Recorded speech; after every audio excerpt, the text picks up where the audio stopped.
Hey, it's Michael, and I've got a question for you. How well do you think you listen?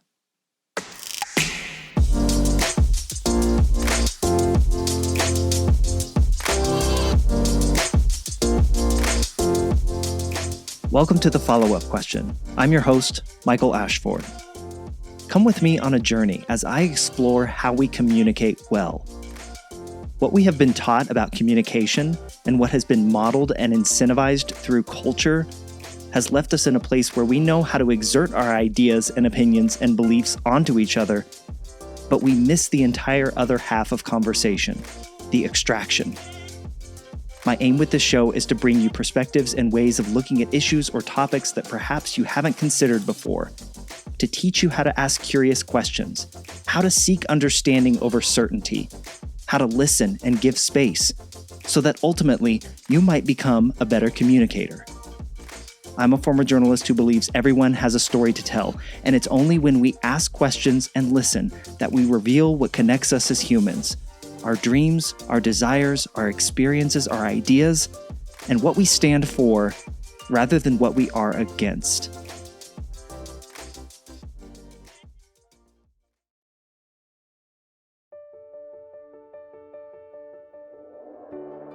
One of the more overused terms in communication these days is active listening.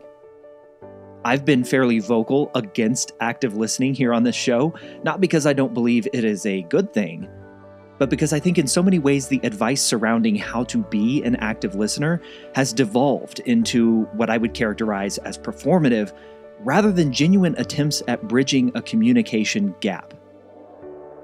I think the thing that raises my hackles the most about active listening is the underlying implication that listening is something to be forced onto someone. Maybe I'm reading too far into things, but too often I feel like active listening advice seems to shine too much of the spotlight on the listener. But here's the thing about listening. The person being listened to has to feel heard for true listening to have taken place. And not just what they say, but how they say it and what they mean by what they say. My guest this week is Oscar Trimboli, host of the Deep Listening podcast, author of the book How to Listen, and a man on a mission to create 100 million deep listeners specifically in the workplace. Though I think you'll quickly see, his perspective on listening extends far beyond professional settings. What you're about to hear from Oscar is some of the most profound and paradigm-shifting wisdom that I've heard on the topic of listening. Because Oscar believes there's doing listening, and then there's being listening. And that's as good a description of my feelings towards active listening and what I believe real listening is, where the whole of who you are gets wrapped up in making sure someone else feels heard. Oscar describes listening as a contact sport, and that the best listeners realize when they're not listening faster than others, and that you can begin to offer true wisdom to someone else when you become more concerned about their outcome of the conversation rather than your own.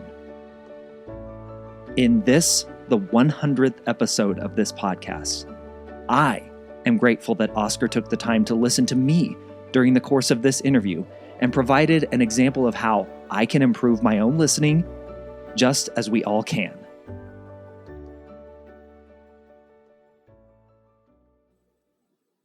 I heard you at one point reference that your superpower was wearing a quote-unquote cloak of invisibility, and that you had this ability to I'll say lurk in the shadows, but perhaps that's the wrong imagery, to be behind the scenes and to observe, and that has served you well. And I'm curious, Oscar, where did that cloak of invisibility spring from? Where did that come from? When did you first put it on? You have to zoom into my teenage years, Michael. And I had a protruded jaw. The unkind kids and relatives would call me the werewolf. And my jaw was very extended, and I had braces, orthodontics. Most people get them to straighten teeth 1, maybe 2 years. I had them on for 4.5 years. And I did not want to draw attention to myself as the werewolf. I became the butt of jokes, a point of humiliation for me. And as a result, that cloak of invisibility started to go on as while my braces stayed on. The easiest way to put on a cloak of invisibility, though, is to ask other people questions. Get them talking about themselves, get them focused on themselves.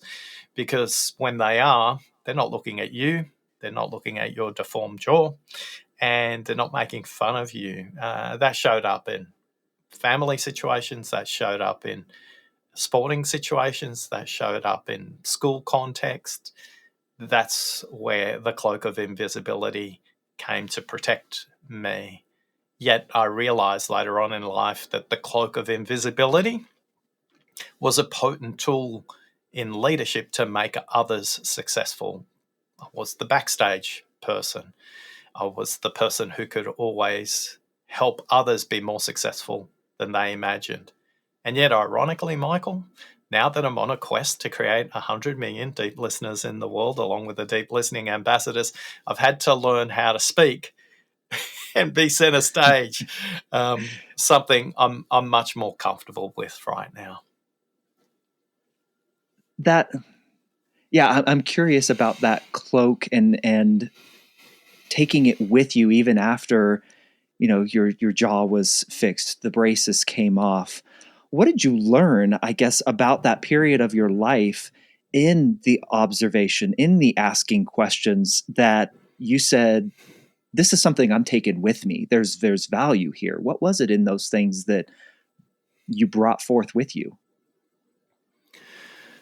I'm really grateful to my parents who both taught me a love of knowledge, curiosity. They invested a lot in education. And what it brought with me was curiosity. What I realized is there's a point at which you can deflect and kind of the questions to push people away from focusing on you. That lasts about 2 questions, Michael. Not very long at all. Well, one thing people love doing is talking about themselves, though. And as a result, for me, it developed curiosity. It developed this insatiable desire to go, what's that about? Wow, that's fascinating. And in the words of Monica from your episode 81, I never thought of it that way. Mm. And for me, it was such a gift because my sense is, and people say this to me, is like, you know more about me than most people, Oscar. And whenever I asked for a favor or I needed something that maybe was a little bit unusual, there was a pool of goodwill in the relationship because they sense I was genuinely curious. I cared. And I had a good memory as a result. I think in listening to all those conversations, it trains the mind to bring back a point they made earlier on. And when you go, hey, can we join dot A from the beginning of the conversation with dot C from the middle of the conversation towards the end? And they go, oh, wow. And I think as that moved into workplaces and my professional work, what I discovered was it helped me make connections from what people hadn't said as much as what people had said.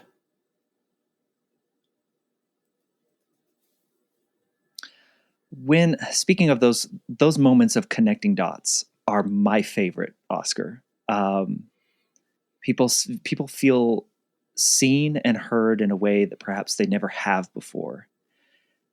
And for you, when did the dots connect between I have this way of moving in the world, of listening, of kind of being behind the scenes and observing, to understanding that was not a shared a shared ability with other people, that listening, that setting your, I believe you have worded it as not being attached to my outcome, but being attached to someone else's outcome in a conversation.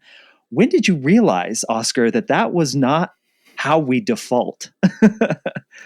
I would say every working day at work. Yeah. When I think about 3.5 decades in a corporate career across technology and telecommunications and professional services, every day, every conversation. But it took a powerful moment of someone else listening to me, zooming into a boardroom in a budget setting meeting in 2008 in April. And there was a recent bushfire near the office, and the smoke was still stuck in the air conditioning system. It's a very visceral memory for me. And the budget setting meeting was 90 minutes. It was scheduled for 90 minutes, but these meetings are renowned to go well over time, Michael. Mm-hmm. And at the 20-minute mark in this budget setting meeting, where we're on a video conference between Sydney, Seattle, and Singapore, there's 18 people, lots of finance people, lots of spreadsheet jockeys and analysts in this call. And at the 20-minute mark, my vice president, Tracy, looks me straight in the eye. She's in the room. She's directly across from me. And she says, "Oscar, I need to see you immediately after this meeting." And in that moment, I just went cold. I stopped listening. I did not listen to anything that happened for the rest of that meeting. I just took a scratch pad out and tried to figure out how many weeks of salary I had left in my bank account, Michael, and how many weeks I could last. Now, the meeting actually finished early, which was rare. I won't say unusual, but rare. It finished at the 70-minute mark. And as everybody filed out, Tracy asked me to close the door. And I thought, great, I'm getting fired in private. And as I walked back to the seat to sit near Tracy, she said, "You have no idea what you did at the 20-minute mark, do you?"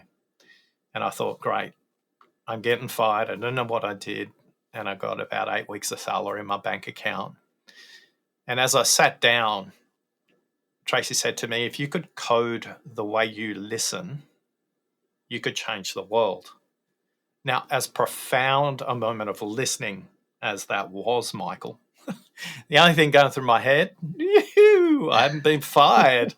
And to be honest, I didn't listen to another word Tracy said after that either, because in my head I was like, oh, yeah, I'm not fired. But then the stone cold hard realization of the fact I wasn't listening in that meeting meant I got a 32% uplift in my budget line, which wasn't great. Our business was growing in the mid-teens. And it was Tracy's listening to the way I did that at the 20-minute mark that completely changed the way I thought about listening, not because of me, but because of her. And then 2 weeks later, our Chief Financial Officer, Brian, asked me to come and audit his listening in the budget setting meeting for our local business. And I said, "Brian, I haven't got time for this listening caper. You've obviously been talking to Tracy." And because I got a 32% uplift in my budget line, Brian knew exactly how to push my buttons. He said, "Oscar, I can't fix your budget, but if you come and audit my listening, we can have a discussion about where we can overinvest in your part of the business to try and set you up for success." Now I was coin operated. I was like, I'm there. I was like, "Yes, Brian, what time is the meeting?" And yeah, for the next 90 minutes, I was watching Brian and I was writing down. It's like, gee, he interrupts. He's only hearing from a handful of people. His questions are convoluted. Tracy got me. I realized in that moment I was starting to code how to listen. And 14 years later, here we are coding it into listening quizzes and 3 books and podcasts, over 100 episodes, and our research with over 24,000 workplace listeners. So, yeah, it's thanks to Tracy. Oscar, you realize you're not getting fired. You realize actually that someone has deeply listened to you and observed you in a way. Perhaps I'll jump out on a limb here and say that you hadn't been listened to or observed before. My question as we start to get into listening a little bit more here is, how did that make you feel to know that someone had noticed that about you? I think in the moment, the only thing that was going through my head, honestly, Michael, was 32% uplift. How am I going to explain this to my organization? It's like that was the feeling. And it wasn't till post the Brian conversation, and I caught up with Tracy in a regular monthly one-on-one, and I just thanked her for noticing that, because it made me feel seen, where I'd spent my entire life trying to hide behind this cloak of invisibility that we mentioned earlier on. It made me feel seen and valued. Made me feel valued because I'm often the person who will synthesize what's being said rather than exploring my thinking by talking out aloud. Now, exploring your thinking by talking out aloud has its place for me, but in the role I was operating in, I was considered somebody who thought deeply about it and had that insight. So I felt seen, I felt valued, and I felt heard. I think every single one of us would want to feel that way, right? Um, and so you have described then listening as a contact sport. And I was fascinated when I read that in your book, Oscar. That was a moment that I definitely highlighted the words. And then I set the book down and I thought, what did he mean by that? And thankfully, I get the chance to ask you that question. But I had to think of it a little bit myself. And what could he possibly be meaning by listening as a contact sport? I've got my thoughts on what you meant. But Oscar, I got to ask you, what did you mean by listening as a contact sport? When I think about listening as a contact sport, I think about dancing, I think about comedy, and I think about martial arts. You've been to the end of the book, Michael, so you know the reference to judo. And yes, the reference to judo is all about practicing very micro skills at a specific level so you build up. Yet you need to practice with someone else. This is deliberate. In the book, we invite you. In fact, we implore you. We recommend that you read only one chapter a week and you practice the 3 questions in the book, because you'll get better only in the dialogue. Unfortunately, Michael, most people say this book is awesome. I read it in one sitting. Oh, it's like, oh, I wish you would have done the questions. But then they go back and put lots of book flags in there. The invitation about a contact sport is to get better. The value of listening sits not with you and how well you think you're listening. It sits with the speaker or the others present in a group meeting, and it's about how well they think you are listening to them. When we research how people listen and why we talk about it as a contact sport, 74.9% of listeners think they're either above average or well above average listeners. Yet when we ask the speaker the same question, they say only 12% of listeners are above average or well above average. So in our head, we think we're 6 times better at listening than what we actually are. You will improve through contact with another human, whether that's real time, face-to-face, or via a video conference in a mediated environment. That's fine. But you need another person there, and they will help you to make incremental improvement. And that's why listening is a contact sport.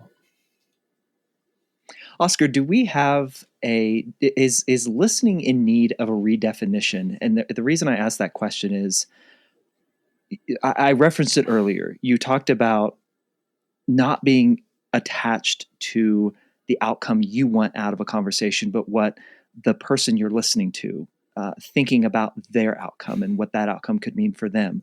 You wrote in the book that listening is the willingness to have your mind changed, which I think would flabbergast some people to hear that. But is listening in need of a redefinition? Do we even get it? Do we even understand it?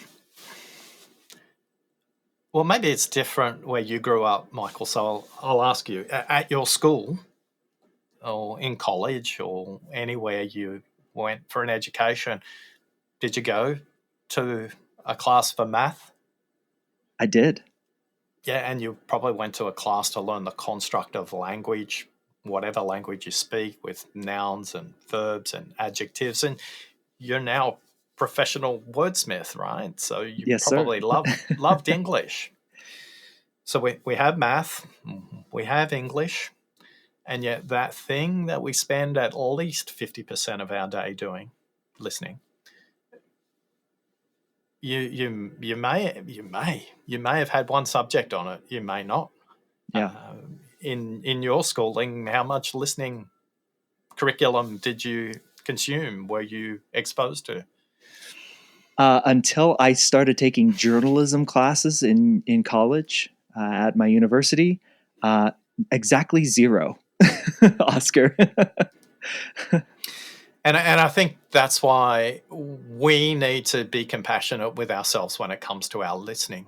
Yeah. We were taught how to listen by our parents, by our teachers, by our aunties, our uncles, our grandparents, through role modeling. So we either learnt the good habits or the bad habits of listening through others. Listening is a contact sport. So I think people have got a variety of definitions about listening. I was on a conversation with Professor Avi Kluger, who teaches listening at Hebrew University in Jerusalem, only last Friday. No, it would have been Thursday. He wouldn't have been there on a Friday. And he's struggling with this very question about what's the definition of listening. Now, that's the other challenge when it comes to listening. You can ask, and we did in our research, you can ask 2,500 people what is listening, and you'll get completely different answers for everybody else. Here's what I know is true, Michael. When I do workshops online, face-to-face, when I speak online, face-to-face, people will often come to me after the conversation and say, Oscar, listening is hard. Listening is draining. And I just simply invite them, look, would you like to see another approach? In their mind, their definition of listening, Michael, is something close to a movie where they see a therapist. And that's not listening. That's therapy. Let's be clear. And whether it's in a workplace or in a personal conversation, listening should be light. Listening should be easy. Yet we don't have frameworks and we don't have ways to approach it.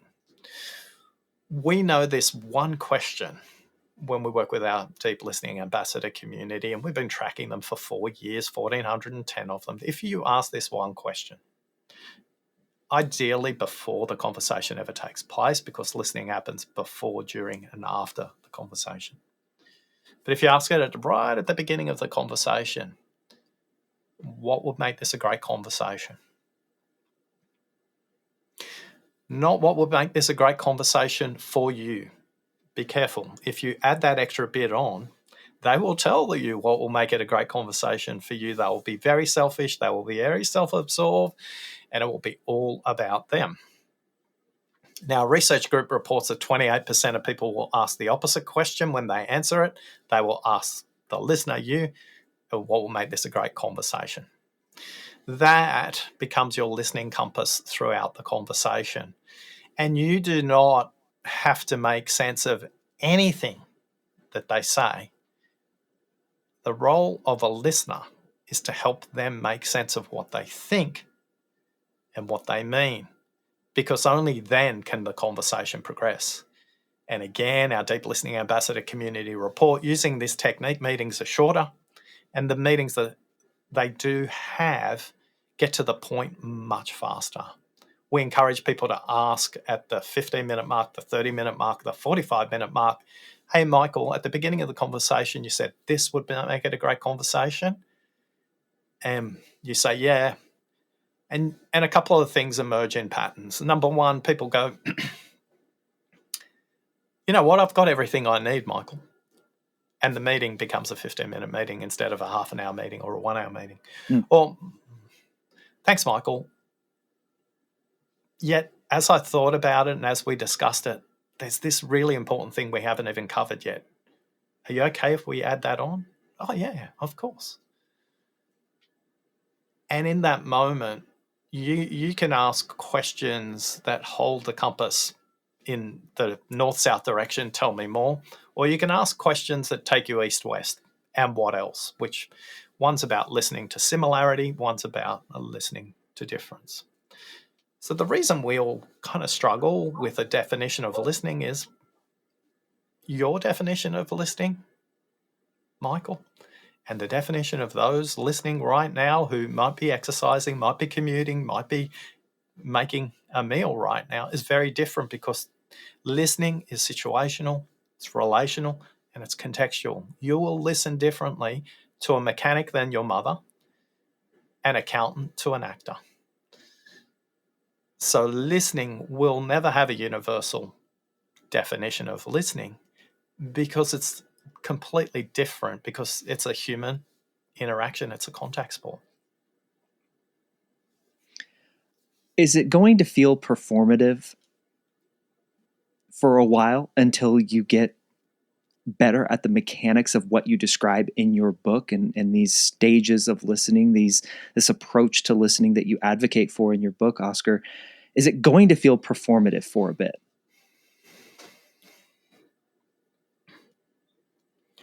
When you say performative, Michael, what do you mean by that? Great question. I have in my head, and I'm sure you've heard this phrase before, I have in my head the phrase active listening. And it's repeated often in business. It's repeated often in the field of conflict communication. It's things like repeating back and rephrasing something that the other person said.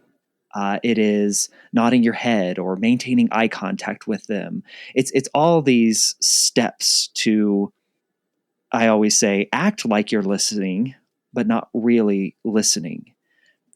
And it feels performative to me when I hear people talk about how to be a quote unquote active listener. And that's what I enjoyed so much about your book. It was more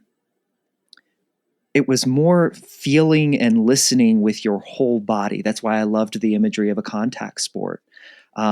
Because to be a good listener, I think at the beginning, it can feel even physically draining to, as you say in your book, to give attention rather than just pay attention. Am I describing where I'm coming from enough? And let's put a bow on that with your question now. My question, to repeat it, was, even after everything that I just said, will getting better at listening feel performative, like you are completing and performing steps before it becomes more second nature, to use that phrase?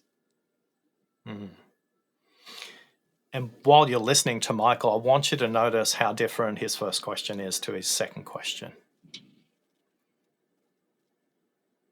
Now, I could have answered the question with my interpretation of what performative is, but Michael used the word feel more significantly in his descriptor and in his second question than he did in his first. I wonder if you heard that. I wonder if you were listening at that level. Michael, there's a very big difference between do listening and be listening.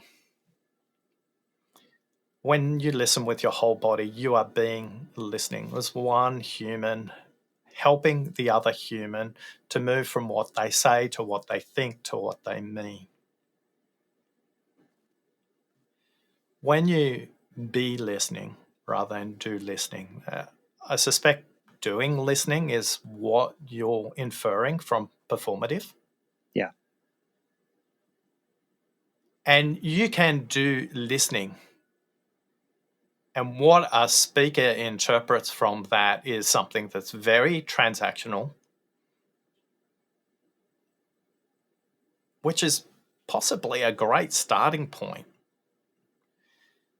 But I want to zoom in.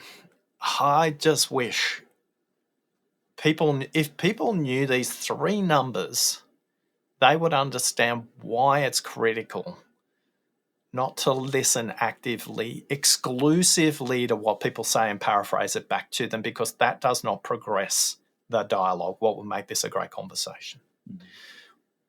It is transactional, not transformative, when you actively listen. An active listener is trying to make sense of the conversation exclusively from their point of view, not from the third position, which is you, the speaker, and the dialogue. The dialogue is the third position, this abstract place where we want to make progress.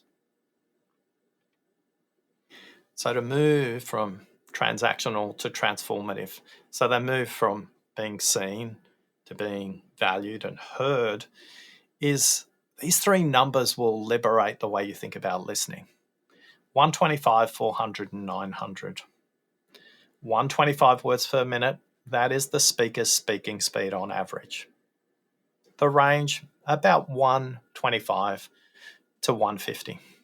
You can listen much faster, up to 4 times faster. You can listen to YouTube videos, and quite possibly you're listening to this podcast at 1.5 times speed. 900 is the most important number here, though. 900 is the thinking speed of the speaker.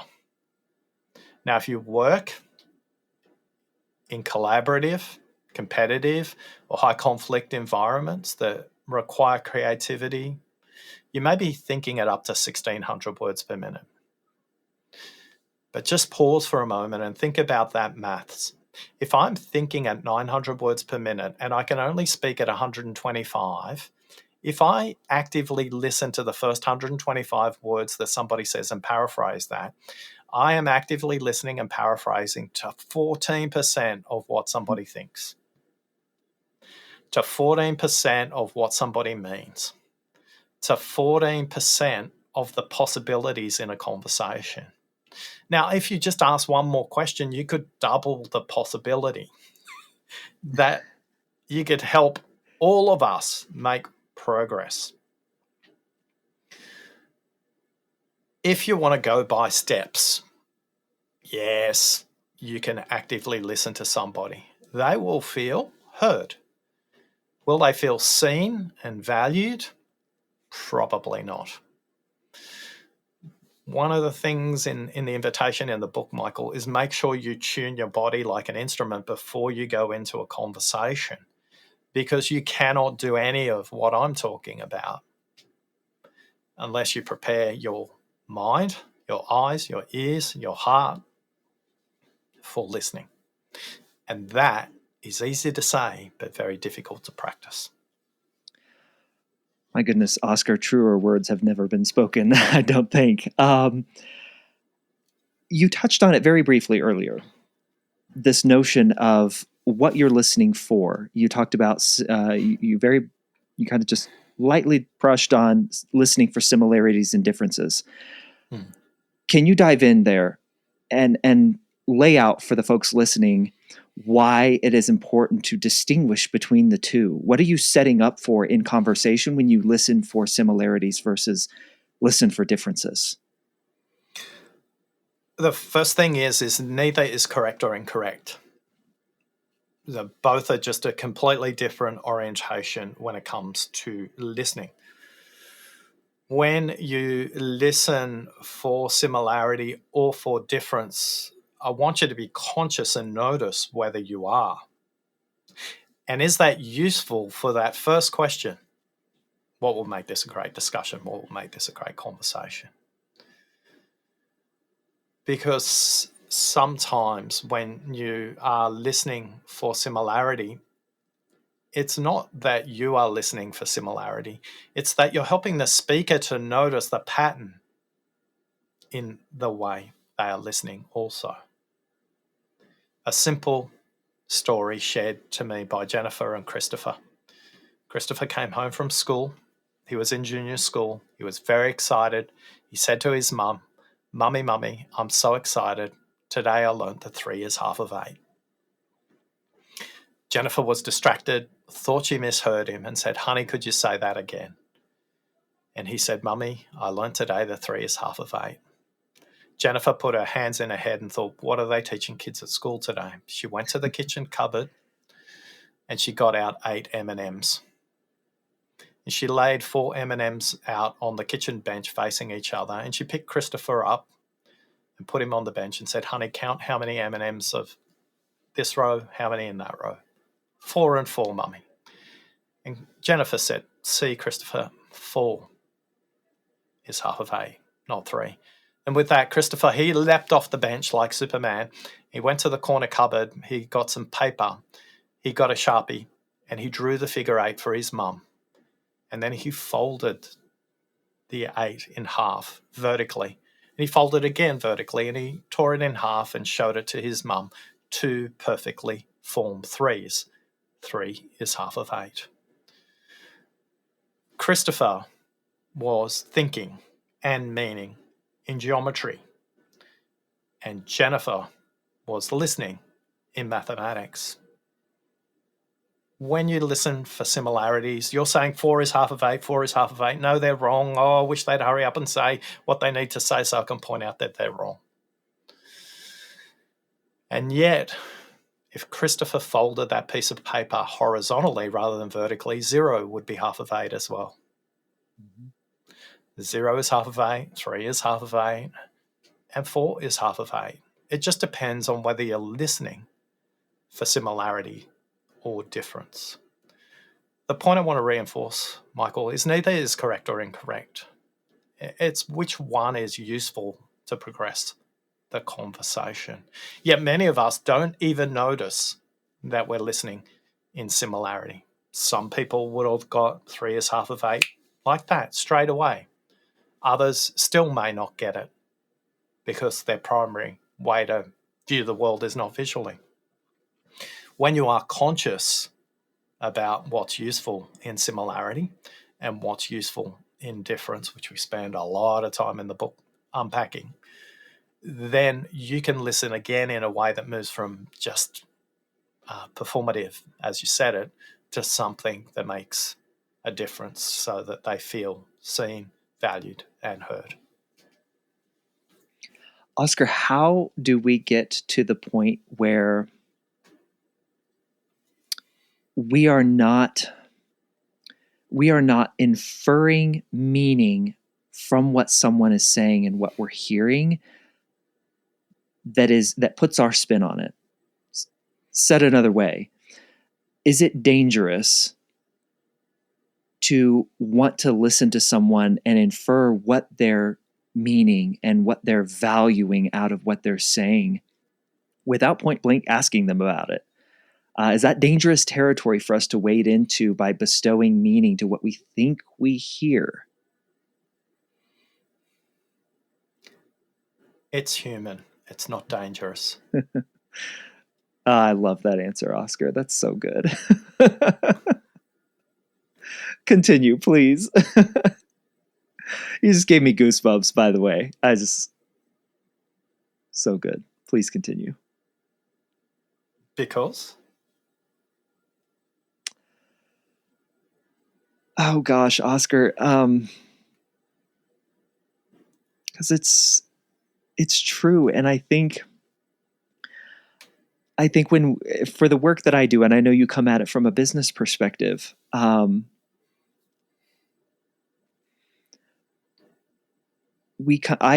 am looking at this from my vantage point and the world of conflict communication and teaching us how to communicate well, and we so often leap to hearing differences in what we're saying and believing or making the ideological leap that what they're saying is dangerous to me.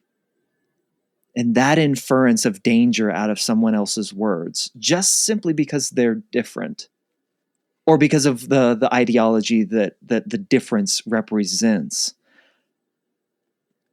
To hear you say it's human, it's not dangerous, brings the tone, brings the rhetoric back down to earth for me. That's why it struck me. I had to. That's why I so rarely interrupt my guests, but that's why. If that makes sense. And given my response, is your question still the same?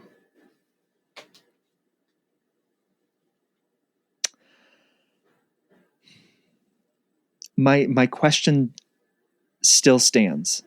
My question still stands. Is our attempt to infer meaning from someone else and what they're saying and what we think we're listening, can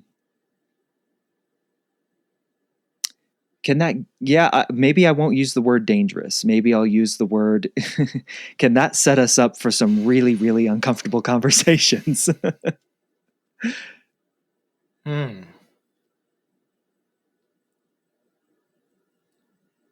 When you said, I've got goosebumps, I just want to play with that as an example of what it meant for you rather than what it meant for me.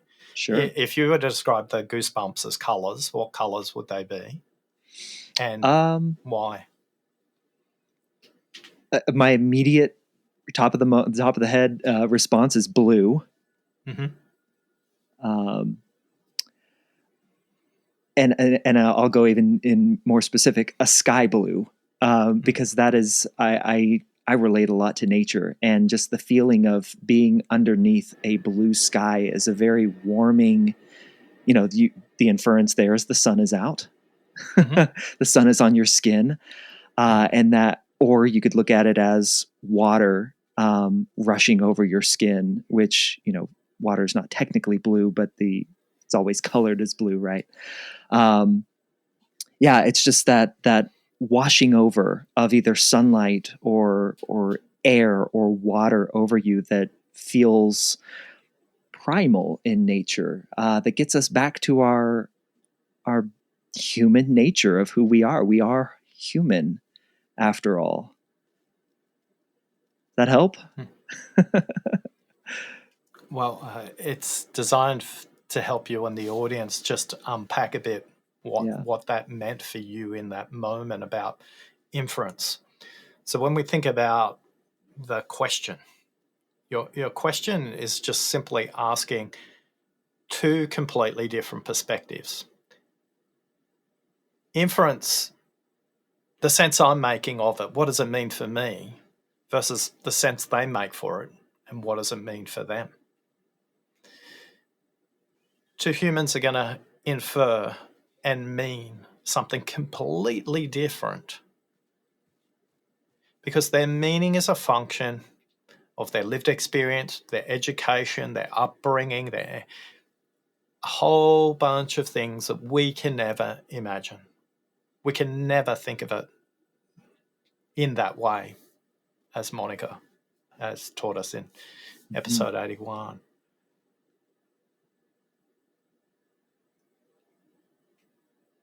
It's okay for you, while you're listening, to be processing all of that. Remember, you can listen to 400 words per minute. They can only speak at 125. And guess what your mind has to do while it's bored? Going, I wish this speaker would speak a bit faster because I can hear what they're saying, but I'm processing other things. And you may be dangerously inferring meaning. Ask yourself that question in that moment while you're in dialogue with yourself.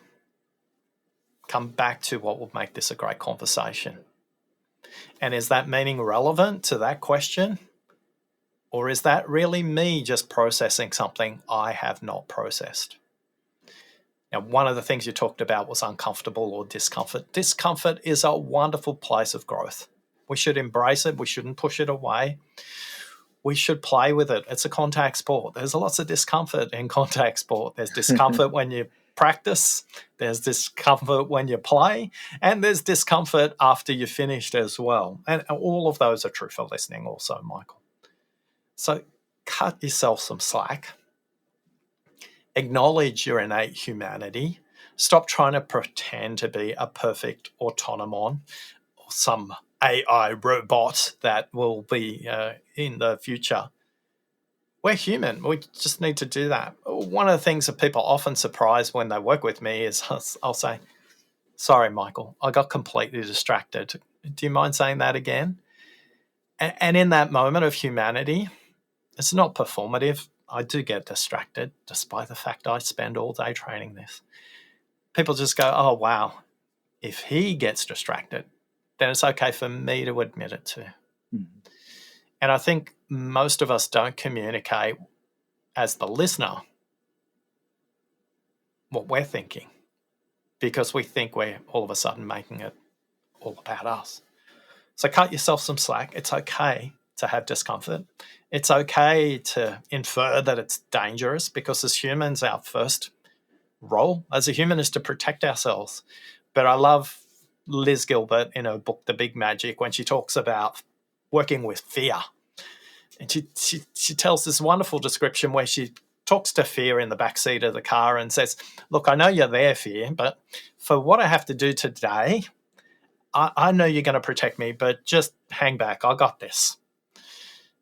Most of us don't get in a dialogue with fear, our own. We push it away. It gives it more energy, gives it more power, and all of a sudden it overwhelms us. So just have that acknowledgement, Michael. To infer your own meaning is completely normal.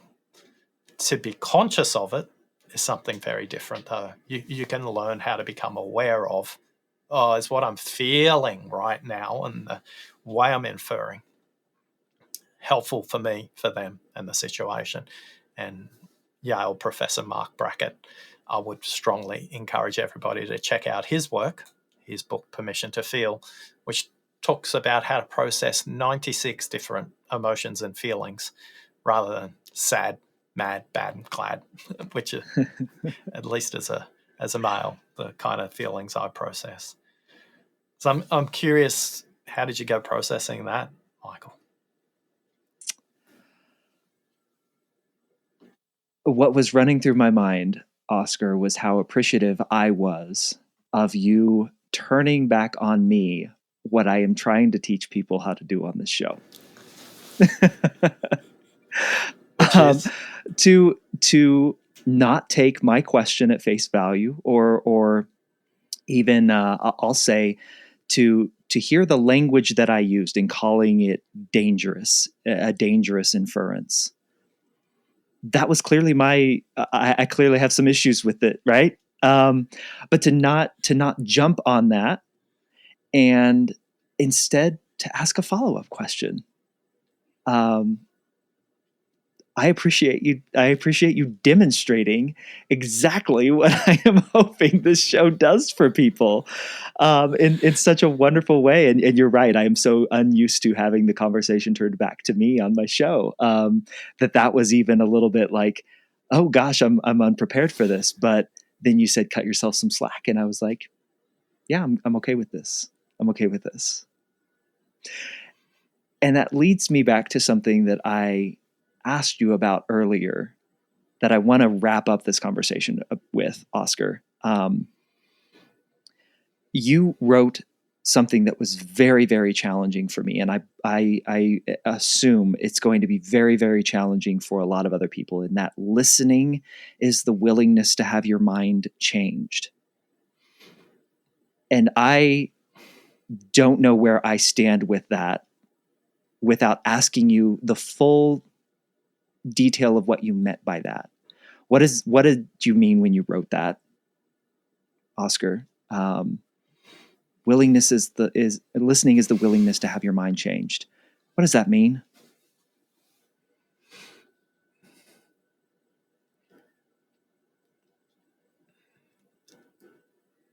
If I was to write that in color, there will be a highlighter marker under willingness. Those words are chosen carefully. Listening is not to have your mind changed. It's the openness, the willingness to explore divergent perspectives.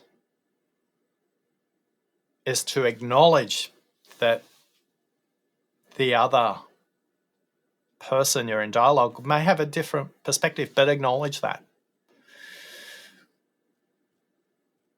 In 2019, I was interviewed on a show in Chicago, and the host said, "Hey, Oscar, we're coming up to Thanksgiving." It was October, and there's a grumpy uncle. He always derails Thanksgiving dinner. By the main course, it's a disaster. People don't want to come. They're on tenterhooks. What advice would you give to listen to grumpy uncle? And this is where I'm channeling the willingness to have your mind changed. I said, rather than do what you do in the past, simply ask, when did he form this perspective? He would talk about politics. He would talk about being ignored, all these things. So right on cue, just before the main meal was served, grumpy uncle dominated the stage and told a story that was literally on replay from last Thanksgiving and the Thanksgiving before and the Thanksgiving before, and it was a rant. The host asked him the question, when did you first form this perspective? Grumpy uncle stopped. He was literally stopped in his tracks.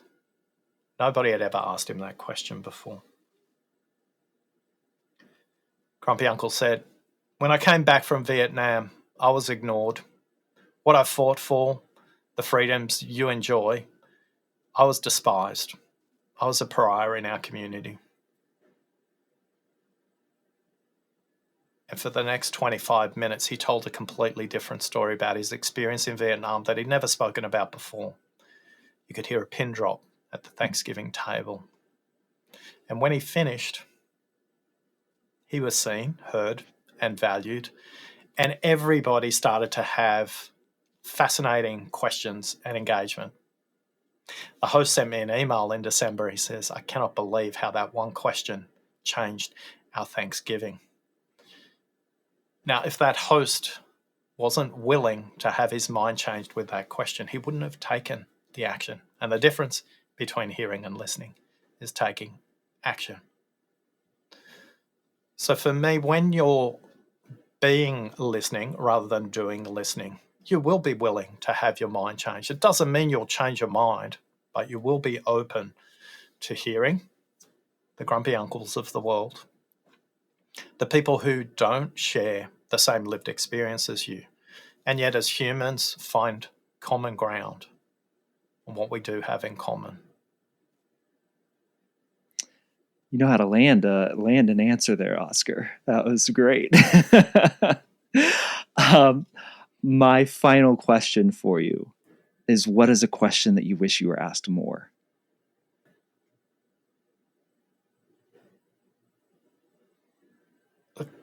The question I don't get asked is what happened at the 20-minute mark in that budget setting meeting. As interesting as that story is, I'm leaving a little Easter egg for everybody to be curious. And I've done well over 300 of these interviews, and only one person has kind of just jumped in straight away and said, damn, what did you do at the 20-minute mark? They kind of jump through the whole story and we move on as we did today. And at that 20-minute mark, what Tracy noticed that was something that I used probably in 50% of every business meeting I'd ever been in a budget setting context, which is highly political very emotionally charged. There's a lot at risk for people. People could literally lose their job if you don't set the right budget. So I wish people asked what happened at the 20-minute mark, but maybe that's for our next conversation.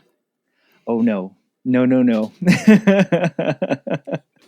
See, I have a habit of asking that question and then following up with the actual question. So I would be remiss if I let that go. Oscar, what happened at that 20-minute mark that Tracy noticed?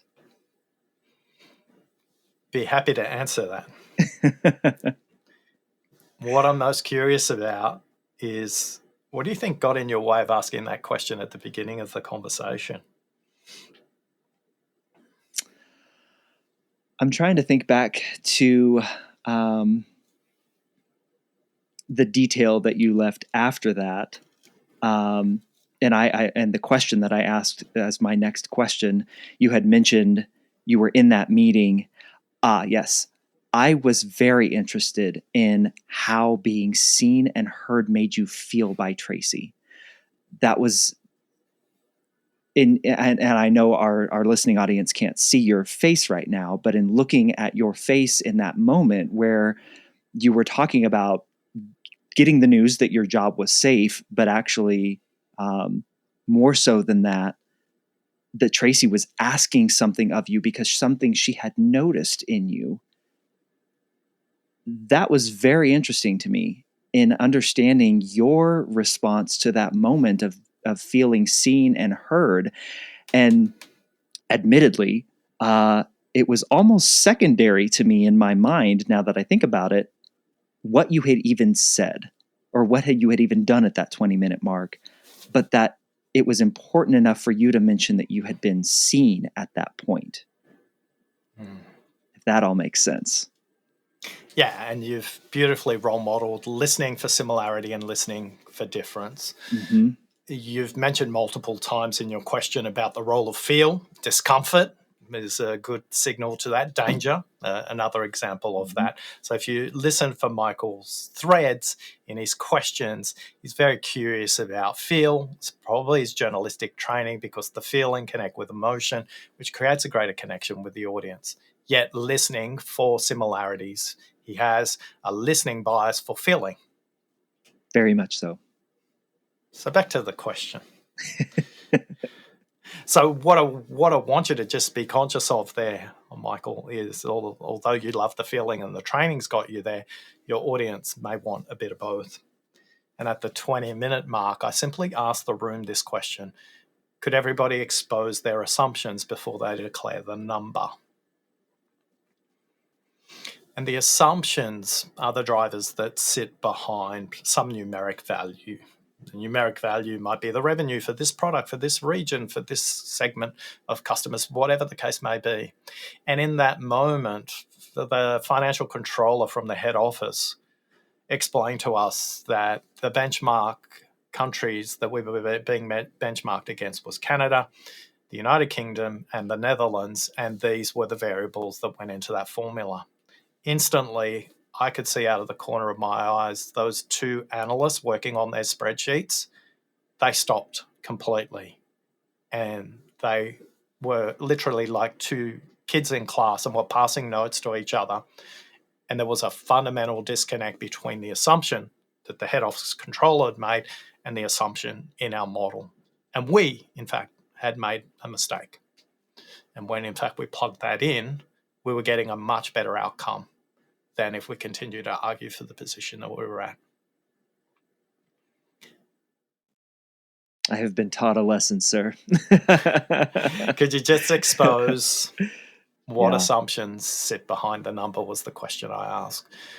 And for many of us, and your podcast is called this, when we ask the follow-up question that matters, the conversations have so much more impact. They have so much more power. They have an impact beyond words. Do you have time for me to ask one more question, Oscar? You just said when we ask the follow-up questions that matter. I've got to understand what you meant by that. Matter to whom and in what context. Yeah. Well, let's just play with this context. Yeah. The dance, the contact sport, a host like you is going through right now is you're desperate to ask the questions. Your ego is insatiable and wants to answer the questions that you want to ask. As a host, we need to detach ourselves and channel the audience, and we need to ask the question that the audience wants answered, not what we want to have answered. And this is a good example of the question that matters is not the question that the host wants answered, but anticipating what possibly could the audience want to know about this too. I often say to people, they say, I always hold my questions back until the end and then it's too late in the team meeting. And I always say, is that question coming from your perspective and is it about you? If you rephrase that question to be about the group, would you ask it earlier on? Oh, absolutely, Oscar. I'd have no problem. The questions that matter are aligned with the outcome of the discussion, not the participants. And as I said earlier, something I heard you say was, I'm doing my best listening when I'm not attached to my outcome. I'm attached to their outcome. So again, just land that plane just as smooth as can be here, Oscar. Oh my goodness. I so enjoyed this, sir. Thank you so much. You have given me a lot to work on. And for that, I am deeply, deeply grateful. So thank you so much for the work that you do. For the things you have just run through right now with me here on this show live. Thank you. And best wishes to you, sir. I appreciate you. Thanks for listening.